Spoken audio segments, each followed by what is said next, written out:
Yes, indeed. It's our motivation segment, but only this time a bit advisory, as we have a very interesting discussant here with us.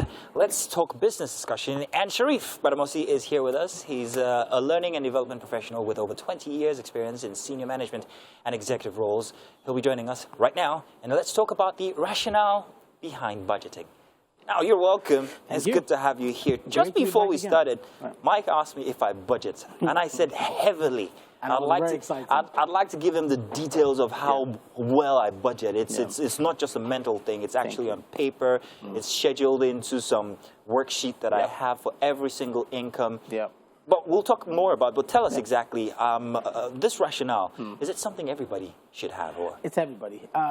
Let me draw inferences from something. If you were going to start a business, they would tell you to have a plan of that business. Where do you want your business to go? What kind of budgets you would need, or what kind of income you would need, how you want to structure the business, whether you need the premises or you want to do it online. All these different things require a plan. If you wanted to get financing, the bank will tell you what are your plans for your business in the next 5-10 years, you know, so that you can show exactly whether the business is going to be profitable or not, or the business is going to survive or not. All these things. So take that to money now. You know, there's a general saying that says, if you fail to plan, you plan to fail. So, and that applies to absolutely everything with regards to your money. It is very, very important. And as you said, very, very also important is not to have just a mental assent as to how you plan your money, but it has to be written down, because another philosophy I live by is, if you never want to have to remember anything, write it down. Write it down, that's true. Now, in budgeting, we're all human beings. We have our excesses, and some of them are luxurious. Where does luxury fall in? Oh, it does. It does. And to what percentage would you advise? It's relative. Each individual is different. We all have lifestyles. In fact, let me even ask you a question. If I was to ask you, everybody has a lifestyle. What is the cost of your lifestyle on a monthly basis? Do you have a number? The cost of my lifestyle, I do have a number, but I don't want to share. No, you don't. I have a specific number, actually. Exactly. And inside of that is collated expenses for upkeep and all of that. Every detail. And luxury. And luxury, thank you. But because that's the lifestyle you've chosen for yourself, everything that happens in our life, you have to fund it. So the question, and also contingencies, things that are unplanned. You know, this is Lagos. Things happen. Something might happen on the road. You have to fork out some money and you didn't plan to do it. So even with that, you're planning that within the budget. Now imagine if you don't have a plan and you just have your income, you don't know where your money is going, what you have is chaos. And when you have chaos, nothing works. It's completely impossible. So a lot of people will tell you, yeah, I have a budget. I know how much I spend. But they end up with a zero balance at the end of the month. Realistically, if you have a budget, you should end up with some surplus, some form of savings. You understand? So that's pretty much one of the very important things about how to. So what are the ratios you would advise? And don't say relative. Now give us some real ratios now. Say how much you should use for upkeep, how much you should use for savings. What should it be? Because I know something, and I've lived by this 60-40 percentage for the longest time, and it's worked out. But I don't know if that has changed, especially with the way we see the economy now. Let's bring it home to the Nigerian instance here.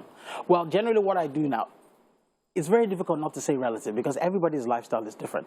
But what I tend to use is whatever income I get, I first take maybe a 10 or 20%, and I stick it in savings. I feel you need to save first before you spend.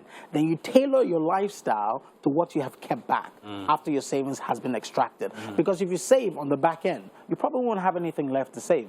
The demands of, you know, the country, world, your lifestyle would put a real big damper on whatever income you have. So what you tend to do is I first extract 10 up to 20%. If you want to be modest and you want to give yourself a little bit more, do 10%. It's still good. Keep that in the savings. Then remaining 90%, I would say for your expenses, you really should not do more than 60. I would prefer 50. Right? Then you have 40% remaining, and that one you try and find some form of because you have your wants, your needs, your obligations. Now, your obligations are things that you have. Family. But, you know, everybody's obligations are different. You can choose, I'm going to take care of this uncle, where in my case, I would say, no, because everybody is different in their choices. Your needs are, you need to have a roof over your head. Definitely. You need to pay for your electricity bills, or you're not going to have any electricity. You need to pay for gas, or you can't have any food. You can't cook any food at home. And things like that. Your children's school fees, depending on where you are at this moment in time. Then your wants are the good things you want. The luxury is what we're talking about. You can plan for that as well. And you say, okay, maybe this month I want to give myself 10,000 naira in good things, right? You don't know what it is, but you just put that aside and say, this is it. And again, it's all tied to your income. Income, lifestyle.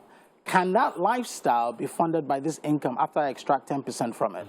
If not, then you need to downgrade that lifestyle. It's a bit difficult for a lot of people. It is very difficult for Nigerians, especially that we live on Instagram now and we want to show off the finer things of life. So that's something to consider. Absolutely. That people are chasing, what's that? How did he put that thing again? Chasing something that's chasing not real. The wind? Yeah, exactly.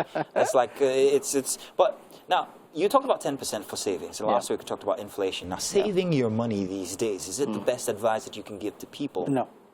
No, savings account actually gives you, I think it's 0.05% interest. There you go. So banks, keep your money in the bank. Every day, I have money in the bank, and today I'm even cringing because I'm looking for somewhere to put it in an investment that can give me some form of returns.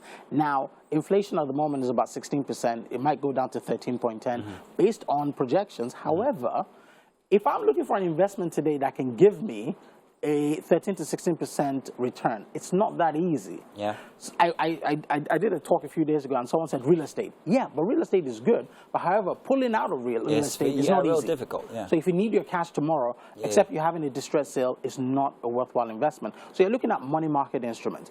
You're looking at things that can give you some form of return in a year that is up to, or somewhere that can clear that inflation trap. Yeah.